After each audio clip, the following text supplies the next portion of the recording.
వేద శ్రవణం ద్వారా అంతా శుభం జరుగుతుందని ప్రతి ఒక్కరూ వేద స్వస్తి వంటి అపూర్వ కార్యక్రమాన్ని సద్వినియోగం చేసుకోవాల్సిందిగా వేద విజ్ఞాన ప్రతిష్టాన వేద విభాగ అధ్యక్షుడు పండిత రాయప్రోలు ప్రసాద శర్మ కోరారు. శ్రీ బ్రాహ్మణ అభివృద్ధి సమాఖ్య సేవా సంఘ వేద విభాగ చైర్మన్ తనికెళ్ల రాంబాబు ఆధ్వర్యంలో స్థానిక రామారావుపేటలోనున్న ప్రతిష్టాన కార్యాలయంలో వేద స్వస్తి కార్యక్రమం ఘనంగా నిర్వహించబడింది.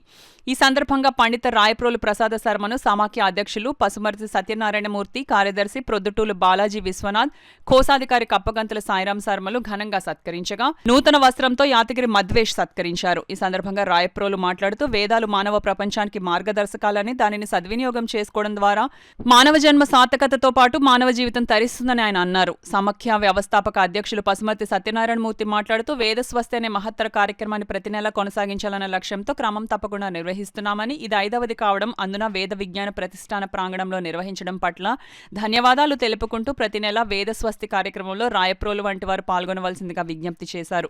మార్గశిర మాస సందర్భంగా సమాఖ్య గౌరవ అధ్యక్షులు పండితులు గరిమెళ్ల లక్ష్మీనారాయణ శర్మ దంపతుల ఆధ్వర్యంలో అందరికీ శీతాకాల మాస ధర్మాన్ని అనుసరిస్తూ అందరికీ ప్రత్యేక దుప్పట్లను అందజేశారు. కార్యక్రమంలో నాగమహాశయ ఉపాధ్యక్షులు కడియాల సత్యనారాయణమూర్తి, సంయుక్త కార్యదర్శి మరల జగన్నాథ శర్మ, సమాఖ్య కార్యనిర్వాహక అధ్యక్షులు పరశురాం, సుబ్బారావుతో పాటు పలువురు పాల్గొన్నారు. వేద స్వస్తిలో పాల్గొన్న పండితులను సత్కరించి వారి నుండి ఆశీర్వాదములు అందరూ పొందారు.